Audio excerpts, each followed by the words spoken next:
All right, I'm going to just got done servicing this loader this guy just bought to go to work here at the feed yard, and I want to go through this and I make this point with a lot of customers is you don't want to buy painted machines, right? So I'll show you this peach. I mean, you come up to it, see the fenders are beat up, tires are mediocre, got all this nonsense going on. I mean, the windshields are just peach, right? It just beat up. But we just got done servicing this thing, and whoever owned this didn't care about the cosmetic stuff, but they cared about the expensive stuff. These pins have been rebuilt. It's nice and tight in here.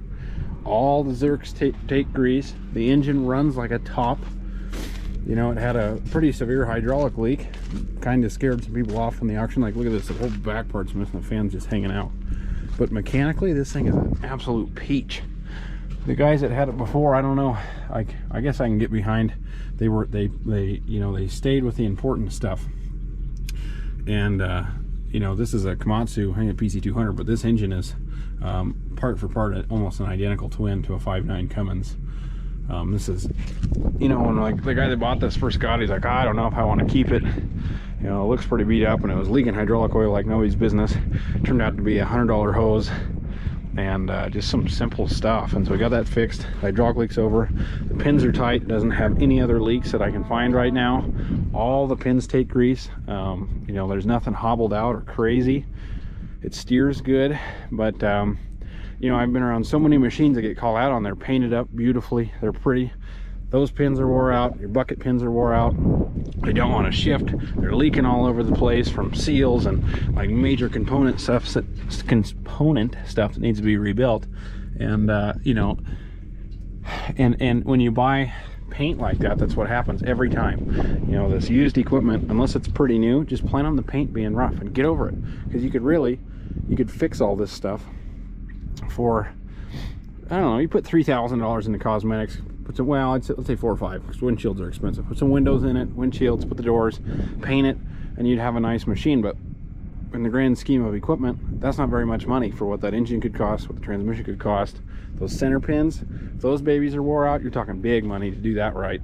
You know, that can be $10,000 sometimes. And so it's funny, I got out here and I'm looking through this thing, I'm like, you know, I think you got a pretty good deal. I think he only gave, I don't know, 20 grand or something for this, and a machine like this would lease for 6,000 bucks a month. So, you know, yeah, it's not a peach, but in terms of ready to go to work, this is the most ready, one of the most mechanically ready to go to work machines I've used, machines I've seen in a while. You know, it came from an auction. It's like the guys that had it, they fixed it where it mattered, and they didn't really care about the cosmetic stuff. Like, look at this minty hood latch. Yeah, kind of jank, but I mean, the rest of this machine is pristine where it matters. So it's pretty cool. You know, I think obviously it looks like you need to have some AC stuff addressed, but same deal. When it comes to making money, you don't get paid more to have AC. You don't get paid more to have pretty paint. You get paid to get the job done. So when you're buying this used equipment, don't always, well, I almost never shop paint. You know what, it's what got me on that red dump truck. I bought a pretty looking truck and I got hosed on it, right? And so, taste of my own medicine there, and I preach this, and sometimes I forget myself. But you know, these machines, this is an honest machine. You know, you look at it like, oh, okay, this is what I'd give for it, and he won on this deal because it's a half decent machine. But just something to keep in mind. And you know, when you're buying loaders, pull a transmission sample if you have the time, and check those center pins. You know, the engines aren't that hard to R&R. Transmissions are a big job. You got to pull the cab. Those pins are a big job. You got to split it, line bore it, make it right. Bucket pins aren't terrible, but still another thing that can add up. But if you're shopping used machines, the big thing is to just not buy a paint job, right? Buy something that is kind of ugly, but check the mechanicals, because the ugliness is where you'll save, you know.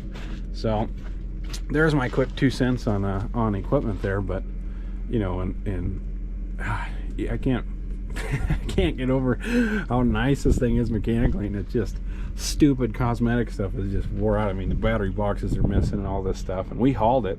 And when Tanner loaded this thing, he's like, oh man, I don't know, I think he took a wash. And it's like, I was kind of worried too, and I get out here and it's like, oh boy. But I mean, she's a peach. She'll run a long time, so I'm kind of excited to see how it goes, and I'm glad they got it bought. But there's my quick 2 cents on buying auction equipment.